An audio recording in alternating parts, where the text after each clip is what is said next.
McCarthyism is an era in U.S. history marked by widespread suspicion, denunciations, and ruined lives.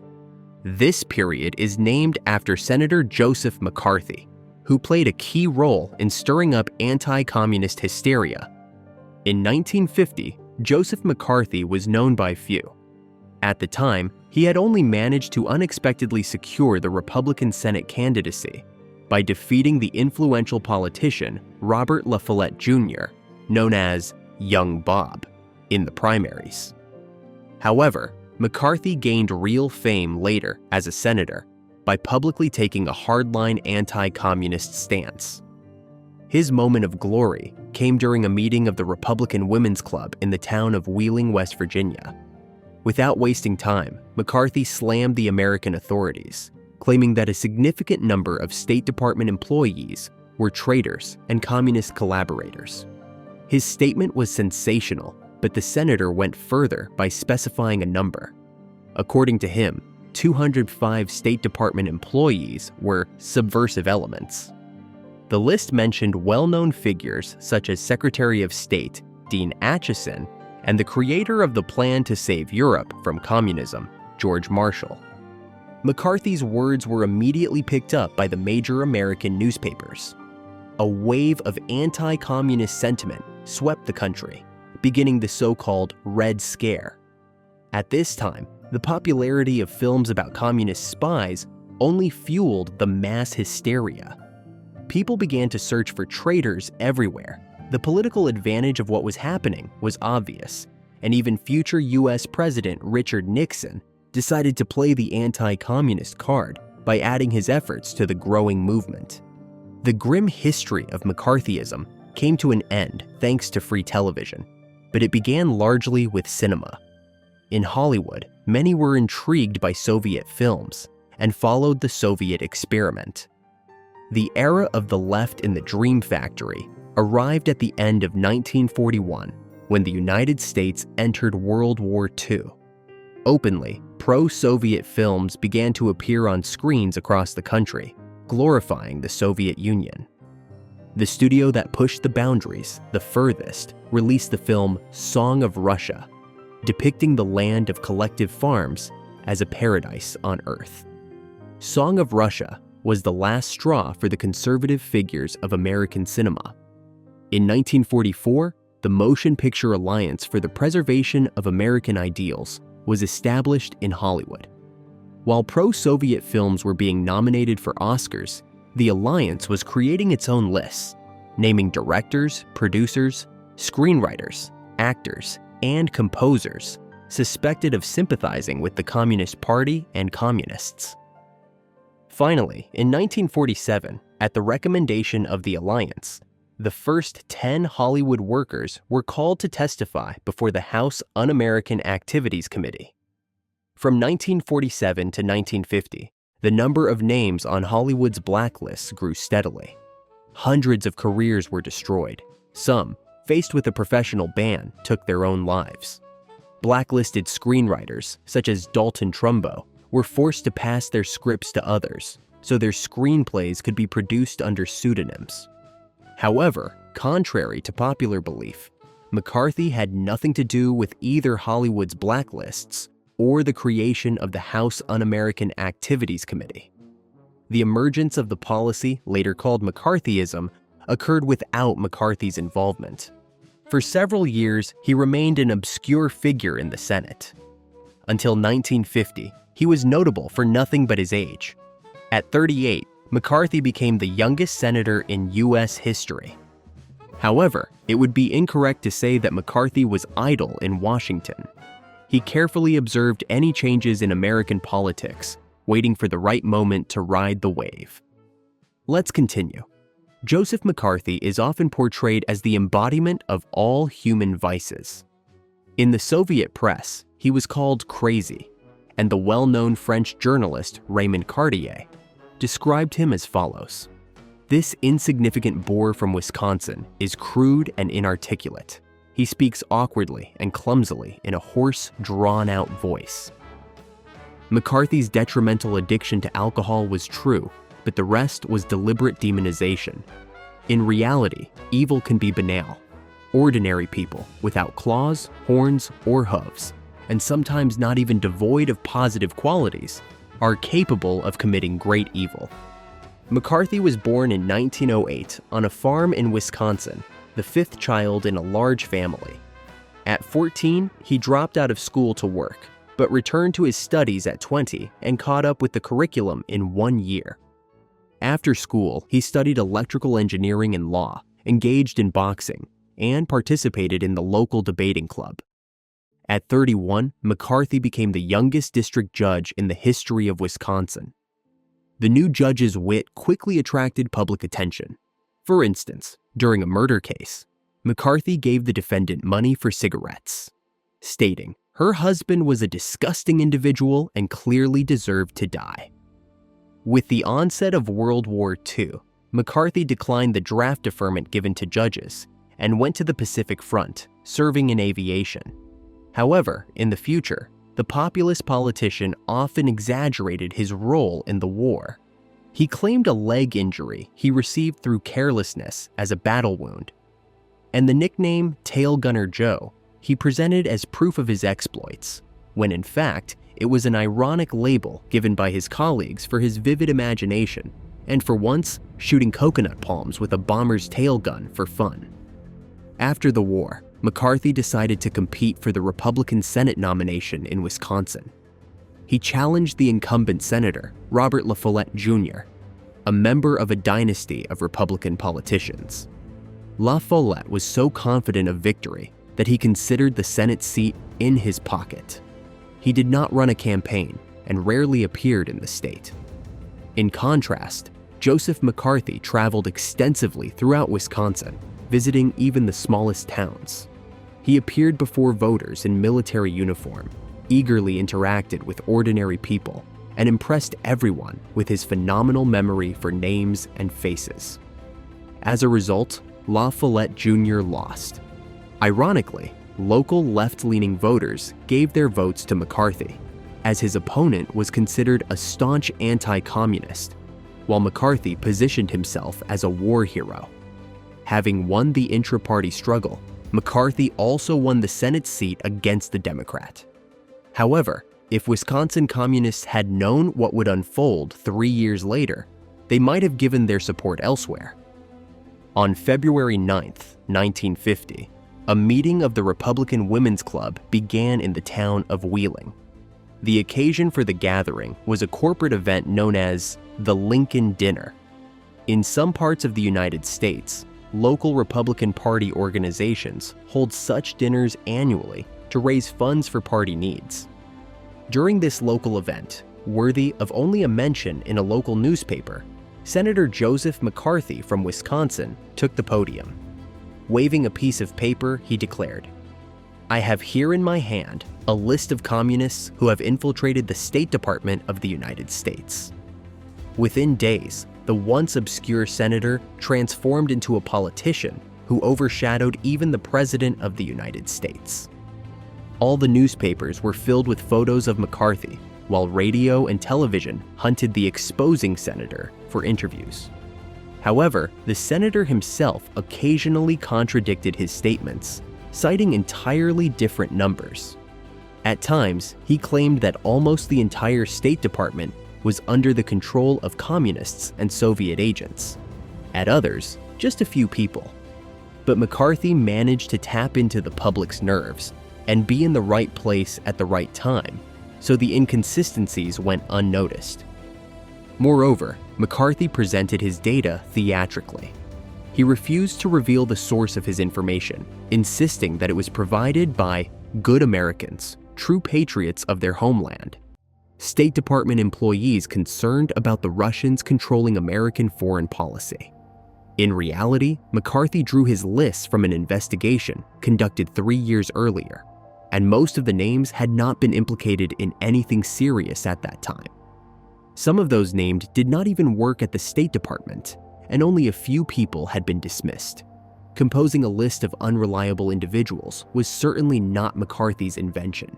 However, by using this tactic against a government structure and exposing a communist conspiracy within the State Department, McCarthy played on the sentiments of an American society troubled by the Red Scare.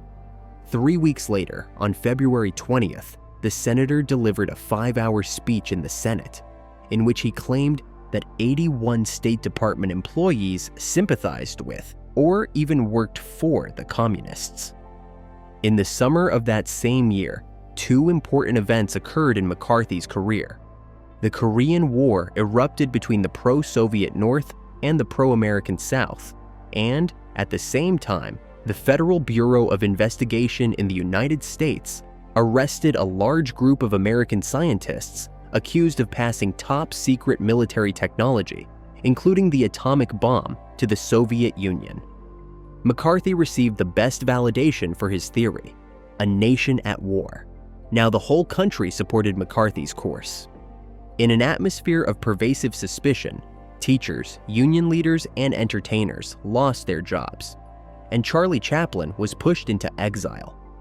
Federal and local authorities multiplied committees and commissions tasked with finding communists. States enacted unprecedentedly harsh laws against anti-government activities and communist propaganda. There was even a discussion about introducing the death penalty for mere membership in the Communist Party. Although the Communist Party USA was not banned, and tens of thousands of Americans legally belonged to it, McCarthy's accusations primarily targeted the Democratic administration of the White House and President Truman. Although Truman was himself an anti-communist, the upstart Republican accusing his administration of treason could not sit well with him. Nevertheless, given the severity of the accusations, the Senate unanimously decided to initiate an investigation into anti-American activities within the State Department. A committee was formed in the Senate, led by Millard Tydings, who did not conceal his disdain for McCarthy. During the hearings, McCarthy agreed to name 9 individuals whom he believed to be communists or Russian agents. The list included several human rights activists, a few American ambassadors, and the prominent American sinologist and China expert, former advisor to Chiang Kai-shek, Owen Lattimore, whom McCarthy publicly called the top Russian agent.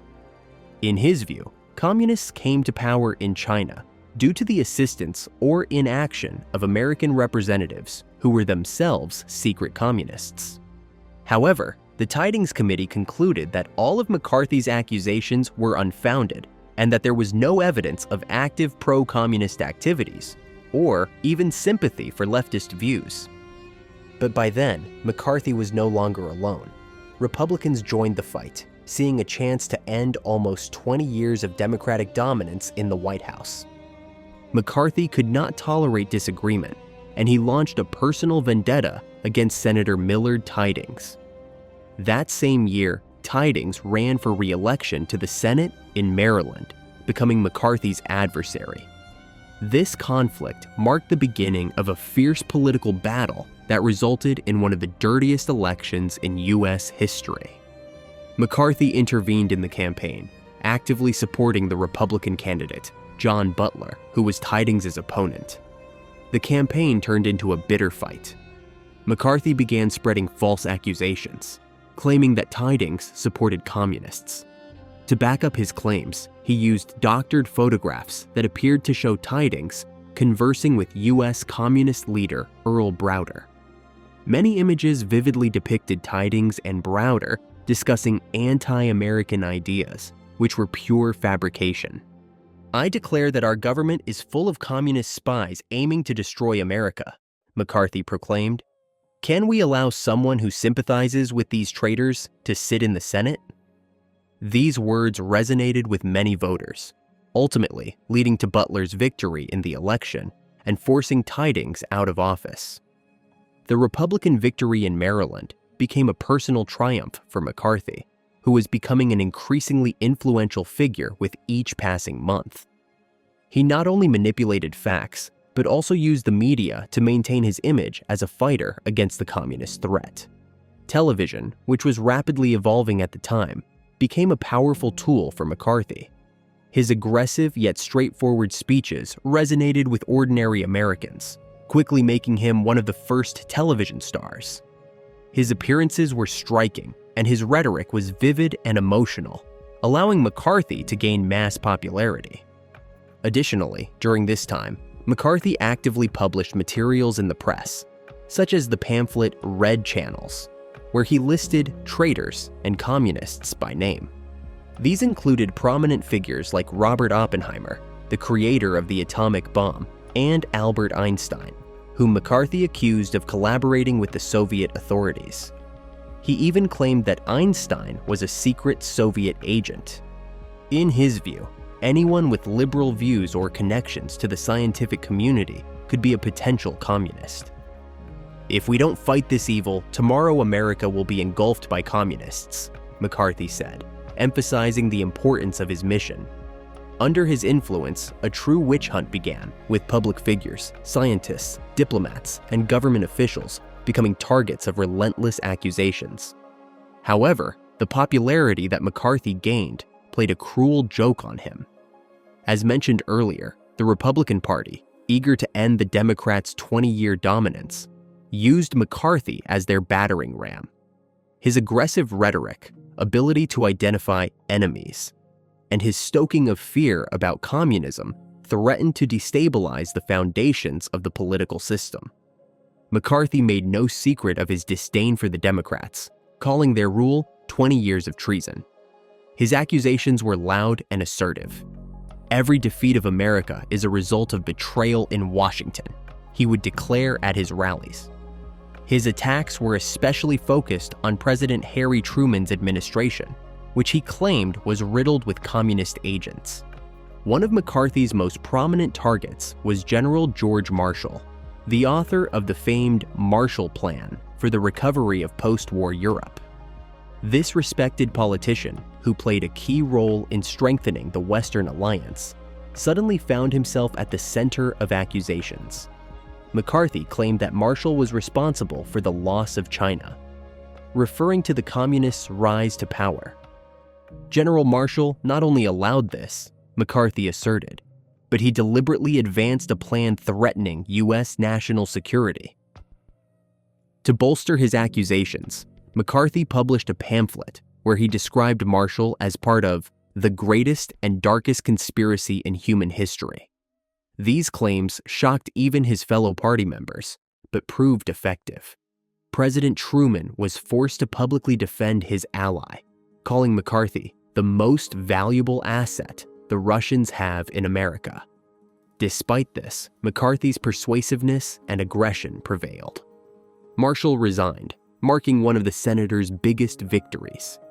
This success solidified McCarthy's position and extended his influence beyond the Senate. Among his allies was Joseph Kennedy, the head of an influential family, and the father of future President John F. Kennedy. Kennedy Sr. saw McCarthy as a means to break down the prejudices against Catholics that dominated Protestant America. He supported McCarthy even though he was a Democratic sponsor. Robert Kennedy, the son of Joseph Kennedy, even worked as an advisor to McCarthy on his Senate committee, but soon left due to disagreements. Nevertheless, the respect between the families remained, and Joseph Kennedy believed that McCarthy's charisma and popularity would help pave the way for his children's political careers. In the 1952 elections, the Republicans triumphed, taking the White House and the majority in Congress for the first time in 20 years. Dwight Eisenhower became president, but even he, a war veteran and national hero, could not ignore McCarthy's influence. When Eisenhower was preparing a speech to defend General Marshall, his advisors insisted he abandon the idea. "A conflict with McCarthy now is tantamount to political suicide," they said. These elections marked the peak of McCarthy's career. He not only was re-elected to the Senate, but also gained the status of one of the key figures in the Republican Party. His power lay in his ability to manipulate public fears.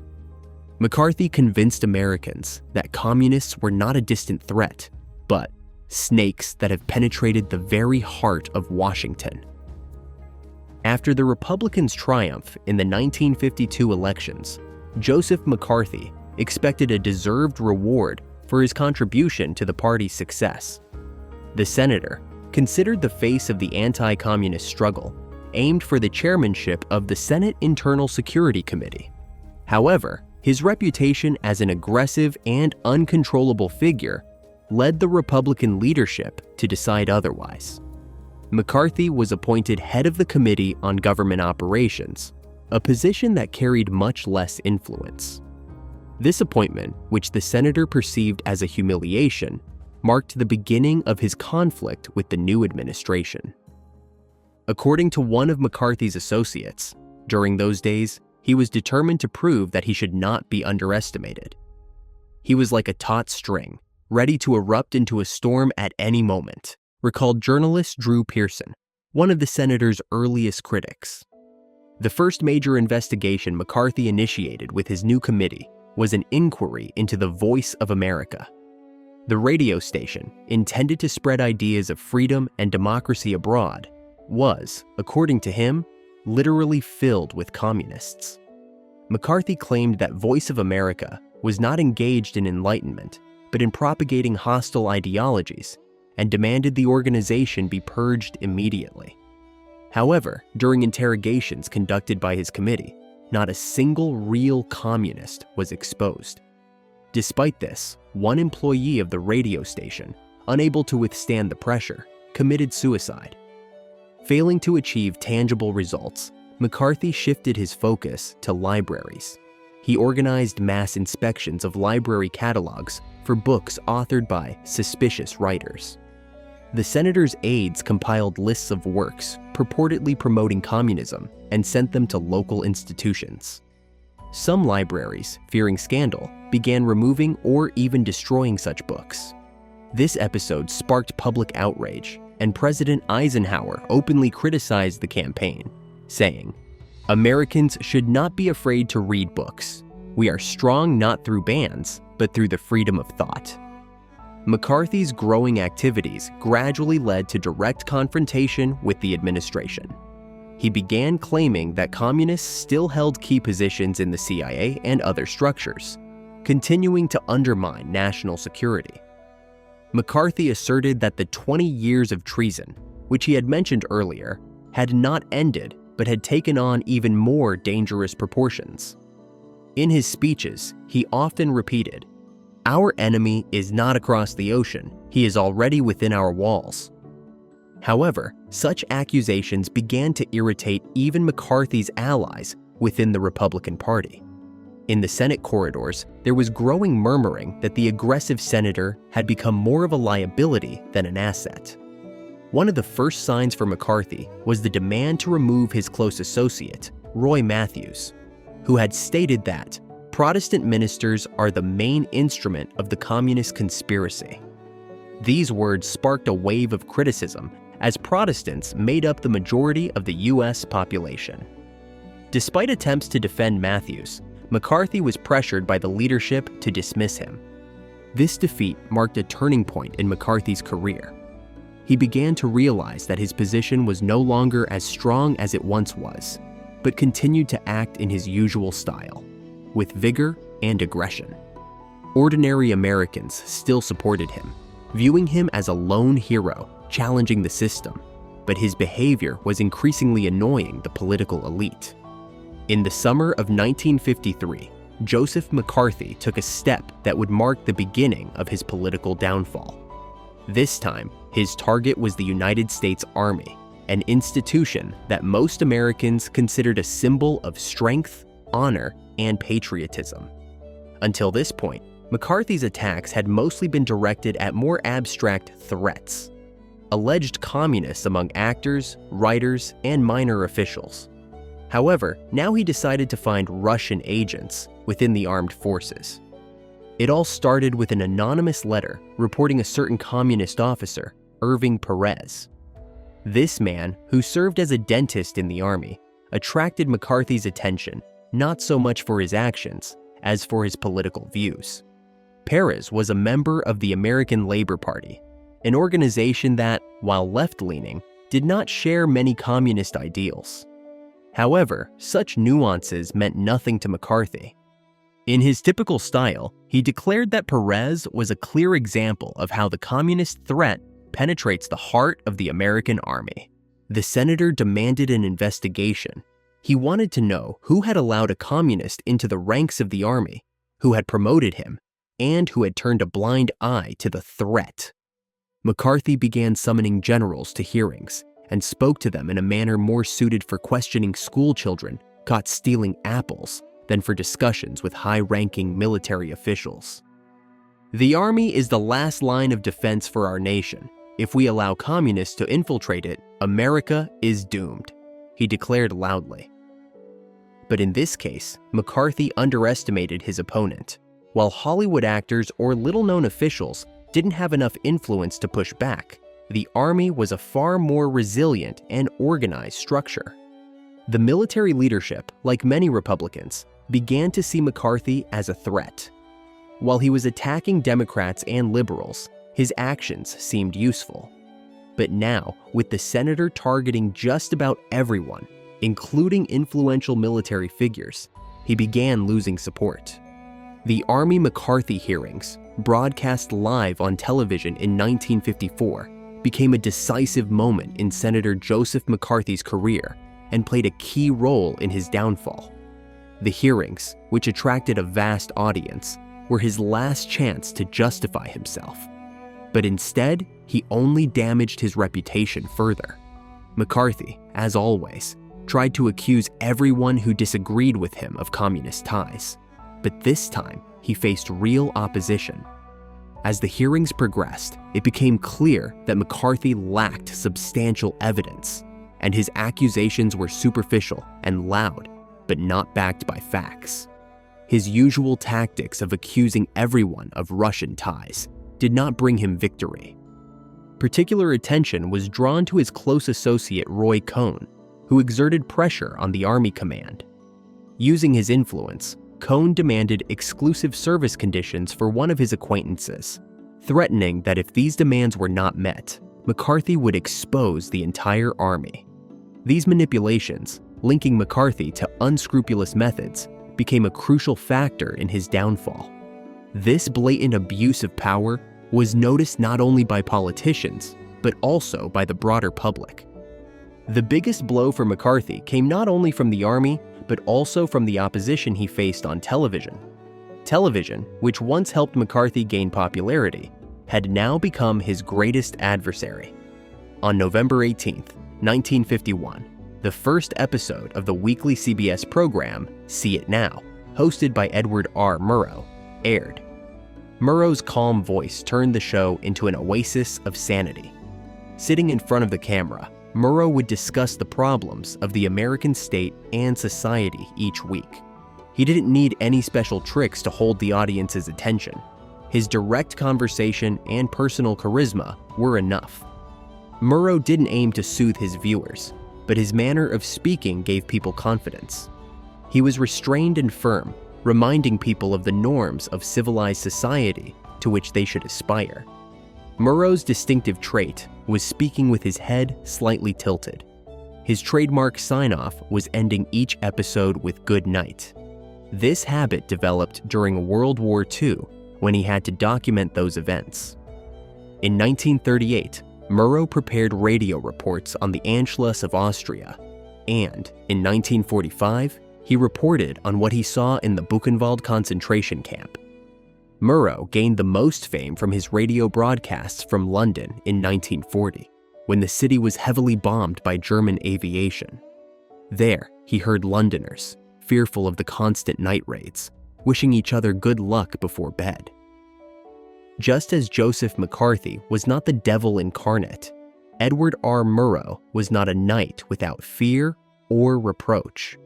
From the rise of McCarthy's career, he had been the subject of bold articles and political cartoons, but not by Murrow, who initially preferred to sidestep the issues of McCarthyism. Less famous but bolder colleagues said, "Edward Murrow prefers to rest on his laurels." By 1953, Murrow found himself in an awkward position. He spoke honestly and professionally about America's problems, but seemed to ignore the elephant in the room. Meanwhile, McCarthy publicly praised Murrow for his candor. But when McCarthyism reached its peak, remaining evasive was no longer an option, and Edward R. Murrow made his choice. On June 15, 1953, 60 million Americans gathered around their televisions to watch a spectacular entertainment show celebrating the 50th anniversary of the Ford Company. For 2 hours straight, musical and comedic acts were performed without commercial breaks. However, Murrow, as a guest star, addressed the viewers with utmost seriousness. Under the banner of defending freedom, the nation may be deprived of those very freedoms. In our country, we are confusing dissent with disloyalty. We are taking away people's right to be wrong. This first statement by Murrow on the topic of McCarthyism was somewhat figurative, but the journalist did not stop there. On October 20th, 1953, in the See It Now program, Murrow informed his fellow citizens about one of the victims of the witch hunts. It was a 20-year-old U.S. Air Force lieutenant, Milo Radulovich, who was disgracefully discharged from the Army for allegedly sympathizing with communists without any evidence. The accusation was not against Radulovich himself, but against his father and sister. Murrow not only helped the young officer be reinstated in the military, but also used his example to show to what absurdity and mockery of the law the widespread spy mania was leading the country. Were these the principles on which the United States of America was built? Yet Murrow didn't mention McCarthy's name at that time. McCarthy, however, was relentless and continued his political war against the United States Army. The stakes were getting higher. If the senator publicly clashed with the armed forces, it would mean the end of his career. But if McCarthy could handle the army, then nothing would stop him. Edward R. Murrow made a decision. His role as a political journalist was no longer to react appropriately to the events in the country, but to have a direct civic impact on the course of events. Murrow took a risk and finally spoke openly against McCarthy. On March 9, 1954, exactly 4 years and a month after McCarthy stirred the public at the Wheeling dinner, Murrow went on air with a special episode of See It Now titled A Report on Senator Joseph McCarthy. For half an hour, Murrow exposed the senator and, most importantly, demonstrated to millions of viewers that the populist McCarthy was often at odds with himself. Sometimes, to extinguish a fire, firefighters have to set off an explosion. The blast wave knocks out the flames. In a similar manner, Murrow detonated a powerful informational bomb on CBS, in view of the entire nation. McCarthy's mantle of the Great Inquisitor was stripped away, revealing an inconsistent demagogue and manipulator underneath. McCarthy came to the studio to respond to the criticism, but on April 6th, he committed political suicide. His favorite tactic, labeling his opponent as a communist agent, no longer worked. Accusations that Murrow was the leader of communist jackals no longer impressed anyone, and the senator had no other arguments. Soon, McCarthy spectacularly lost the war he had started against the U.S. Army. At the end of 1954, the Senate censured McCarthy, and the era of McCarthyism came to an end. Its main ideologist continued to serve as a backbencher in Congress for a while longer. In 1957, Joseph McCarthy died from the effects of alcoholism.